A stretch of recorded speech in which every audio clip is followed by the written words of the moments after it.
নার্গিসের সঙ্গে নজরুলের বিবাহ স্থির হওয়ার পর কোনো অজ্ঞাত কারণে নজরুল নার্গিসের দৌলতপুরের পিতৃগৃহ ত্যাগ করে কুমিল্লা শহরে চলে আসেন। সেখান থেকে তিনি নার্গিসের মামা আলী আকবর খানকে বাবা শ্বশুর সম্বোধন করে যে চিঠিটি লিখেছিলেন সেটি এই চিঠি। কান্দির পাড়, কুমিল্লা, 23শে জুন 1921 বিকেলবেলা।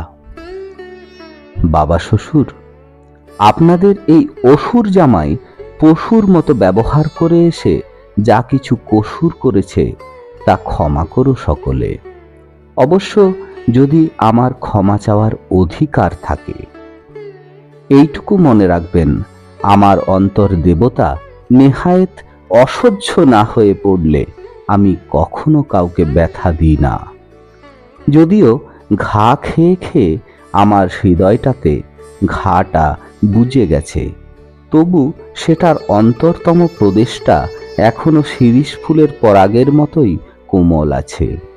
সেখানে খোঁচা লাগলে আর আমি থাকতে পারিনি।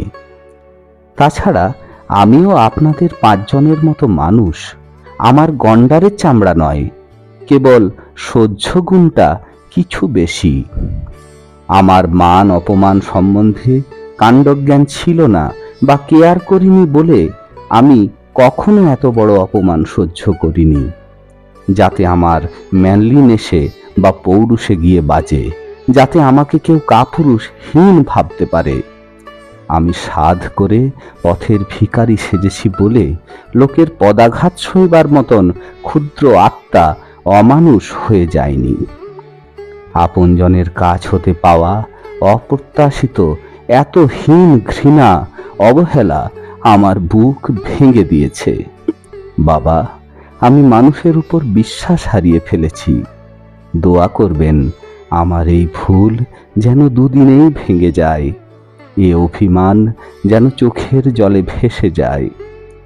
বাকি উৎসবের জন্য যত শিগগির পারি বন্দোবস্ত করব। বাড়ির সকলকে দস্তুর মতো সালাম দোয়া জানাবেন। অন্য যাদের কথা রাখতে পারিনি তাদের ক্ষমা করতে বলবেন, তাকেও ক্ষমা করতে বলবেন, যদি এ ক্ষমা চাওয়া ধৃষ্টতা না হয়। আরজ ইতি চিরসত্য স্নেহসিক্ত নুরু।